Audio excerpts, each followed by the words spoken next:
here with NC State's Julia Poole, second place overall, the 2021 NCAA championships. Julia, first of all, can you just take me through your weekend and kind of what it was like from your point of view?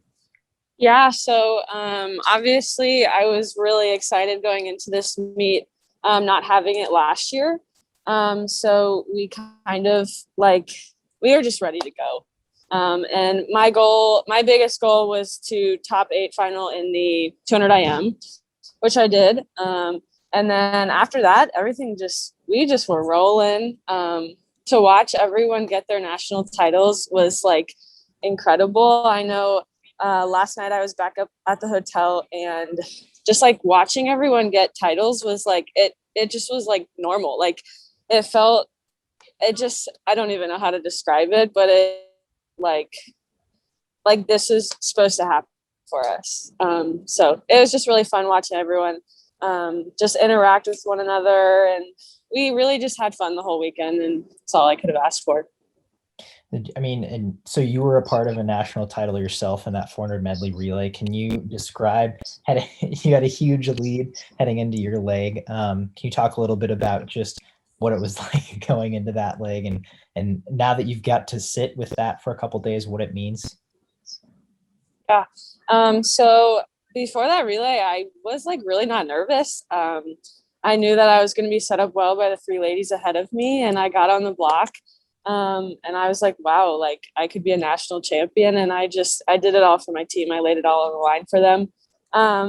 And just like thinking back on it now, like I'm still speechless. Obviously, it just was a huge accomplishment, and I never thought I would be able to do that.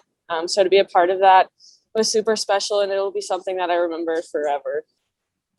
And then tonight, I mean, it felt like you guys won another national title in that third heat of the 400 free Yeah. relay. You had another huge anchor swim, and can you take me through before going into that relay? Obviously, it was coming down to that relay for second place between you and Texas. The team battle was between 2.5 points. What were you thinking heading into that relay? I just wanted to do it for my teammates. It just like we had no pressure on us. We were in heat 3, so I knew we just needed to put our heads down and just go for it. We were ready. To have this all culminate, to have so many national titles, relays, individuals, and to be a part of that team, historic team, second place finish. As a senior, what did that mean to you to have it as your last year on NC State? Oh, it's super special. I feel like it's been a long time coming.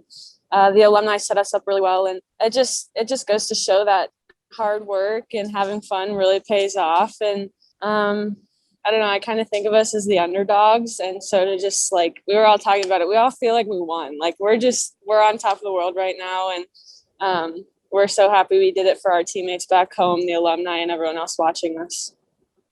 Well, Julia, thanks so much, and congrats. Thank you so much. All right. Hey, how you doing, Coleman?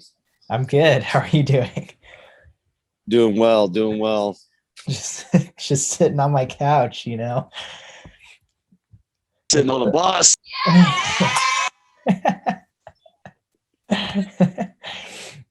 That's awesome. All right, we're here with NC State head coach Braden Holloway. You guys squeaked out that second finish place. Can you take me through that 400 free relay and what your mindset was heading into that final event?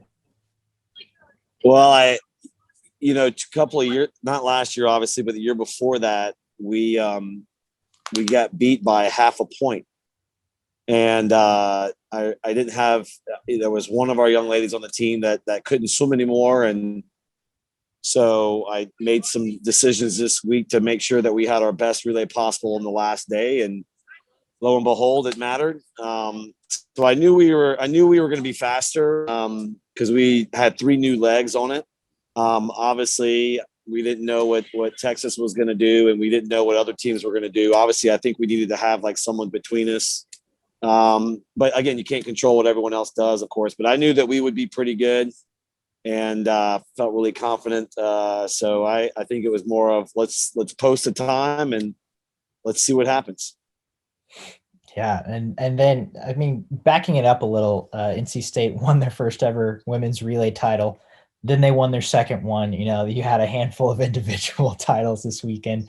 I mean, it really felt like you guys were on a roll. What was it like from the head coach's perspective?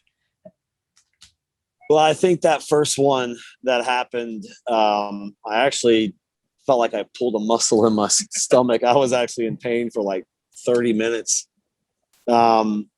Because it was just, you know, building this team up with the previous swimmers and divers that we had, some previous staff members we had. It's just been building and building and building to get us to this point to have a chance to have some champions. And I knew at some point we would get there. And I felt last year we were going to have some opportunities, but it just meant a lot that it was a relay to start. And, you know, obviously we had some great legs and we had Julia there to anchor, who's a veteran for us. So it was, I don't know if validation is the word, but it was almost like, you know, there's so much history in the 70s and 60s with the men.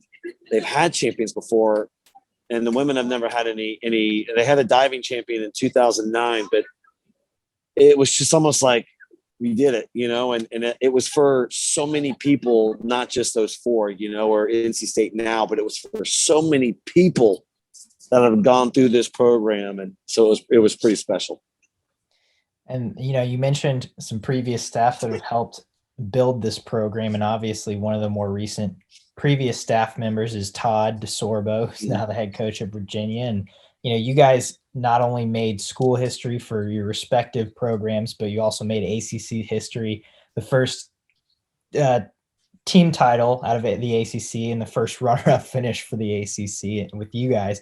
I mean, how does it feel to go 1-2 with the guy that you mentored? I'm really happy for him, his staff, and his women's team. He's done a great job getting Virginia to that highest level. And, you know, when we see each other all, you know, during the meets, we always, you know, are complimentary of each other, but we also kind of joke about certain things that have happened before. And it's kind of always fun to kind of jab at each other about things that we, you know, that happened to us when we were together. But, you know, the ACC this weekend did a great job. I mean, I think from top to bottom, I know there were some great performances out there. Duke, I know Georgia Tech on the boards, you know, obviously Louisville, Virginia Tech. I mean, it was a great UNC, had a really great meet. And so I think the ACC as a whole is a great conference.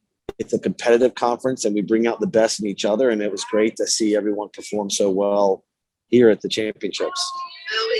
And then just heading into this weekend, obviously it's been such a weird season. Heading into this weekend, did you sit down with the team and say, you know, did you have a team as a goal or maybe even as a coaching staff for what you wanted to see out of your women's team?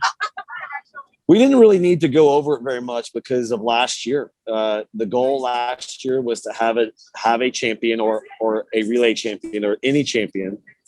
And the goal last year was be top four. And when unfortunately COVID took its toll and no teams had their chance, it kind of just rolled over of, you know, hey, we didn't get a chance last year. Now we know what we already know what we're working for. And, you know, you get, and I mean, just, it was a lot of challenging. You know, it made the environment during practice difficult when you're so spread out, you're not all on the same side. But I think going into the year, they already knew what they wanted. So I think in a way it gave them focus much earlier in the season when they got back. Well, Braden, thanks for taking the time on the bus. I hope you get home safe. And again, congrats on the finish. Thank you, Coleman. I appreciate it. You've been listening to the SwimSwam podcast. Stay tuned for new episodes every week. You can take SwimSwam podcast on the go by subscribing on your favorite podcast platform. Look for links in the description below, and be sure to subscribe to our YouTube channel for more videos as well.